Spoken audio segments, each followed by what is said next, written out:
Assalamualaikum warahmatullahi wabarakatuh. Perkenalkan, saya Febri Akbar Birnanto, mahasiswa jurusan Manajemen Universitas Mercu Buana. Saya akan membahas materi tentang penerapan etika bisnis. Pengertian stakeholder. Stakeholder adalah para pihak yang berkepentingan dan terlibat langsung dalam menjalin relasi bisnis dengan perusahaan terkait. Stakeholder ini dapat dikelompokkan sebagai berikut. 1. Kelompok primer, antara lain owners, pemegang saham, investor, konsumen, lembaga keuangan, kreditor, seluruh karyawan, relasi bisnis, mitra kerja, supplier, distributor, manajer, dewan komisaris, dan pesaing.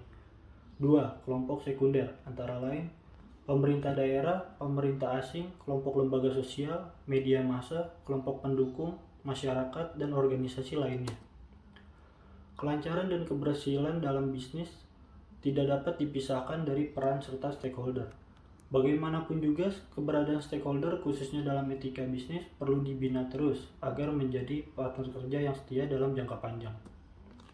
Penerapan etika bisnis.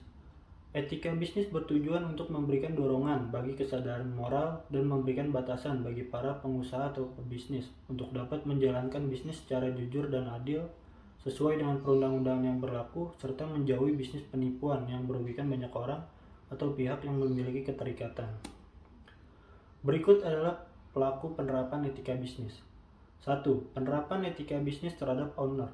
Pertama, bertanggung jawab terhadap seluruh kepercayaan yang diberikan oleh pemodal. Kedua, menerapkan manajemen yang profesional.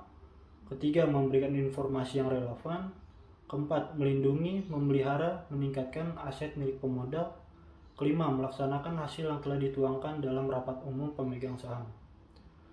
2. Penerapan etika bisnis terhadap supplier. Pertama, keadilan dan kejujuran. Kedua, saling memberikan informasi guna integrasi dalam proses perencanaan bersama. 3. Menjalin kerjasama untuk stabilitas hubungan jangka panjang. Keempat, hubungan yang bebas dari paksaan, memiliki hak otonomi dalam menentukan partner dagang. Kelima, membuat kesepakatan bersama. 3. Penerapan etika bisnis terhadap customer. Pertama, memberikan produk atau jasa dengan kualitas terbaik yang sesuai dengan keinginan dan harapan pelanggan. Kedua, menciptakan lingkungan yang sehat terhadap produk atau jasa yang dihasilkan. 3. Memberikan program garansi ganti rugi bila pelanggan merasa dirugikan. 4. Penerapan etika bisnis terhadap karyawan perusahaan.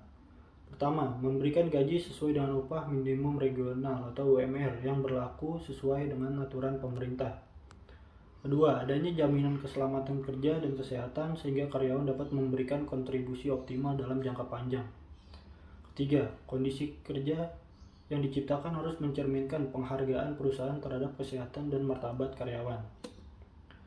5. Penerapan etika bisnis terhadap pemerintah. Etika bisnis terhadap pemerintah hanya satu, yaitu taat dalam membayar pajak. Dana pajak tersebut akan digunakan dalam kepentingan negara. 6. Penerapan etika bisnis terhadap pesaing. Suatu pandangan yang keliru bila perusahaan pesaing dianggap sebagai musuh utama dalam berbisnis. Pesaing agar dipandang sebagai mitra kerja sehingga dapat memberikan manfaat bagi si pelaku bisnis antara lain. Pertama, mengetahui keunggulan kompetitif yang dimiliki oleh pesaing sehingga dapat dijadikan sebagai tantangan untuk memacu peningkatan keunggulan perusahaan. Kedua, memacu pada rangsangan untuk mengembangkan daya kreativitas perusahaan yang berkompetisi sehingga dapat meningkatkan inovasi dalam menembus pangsa pasar. Ketiga, perusahaan dapat melakukan mitra kerja dalam bentuk sinergi, akuisisi, atau merger.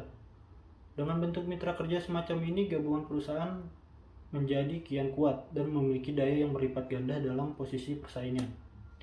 7. Penerapan etika bisnis terhadap masyarakat. Perusahaan dan masyarakat bersifat saling membutuhkan. Perusahaan membutuhkan masyarakat karena dari masyarakat perusahaan dapat tumbuh dan berkembang. Masyarakat dalam hal ini berperan sebagai pasar potensial dan sumber tenaga kerja. Demikian pula masyarakat membutuhkan perusahaan karena dari perusahaan dapat diperoleh pertama, barang atau jasa. Kedua, lapangan pekerjaan. Ketiga, mitra kerja. Itu saja yang dapat saya sampaikan pada kesempatan kali ini. Terima kasih. Wassalamualaikum warahmatullahi wabarakatuh.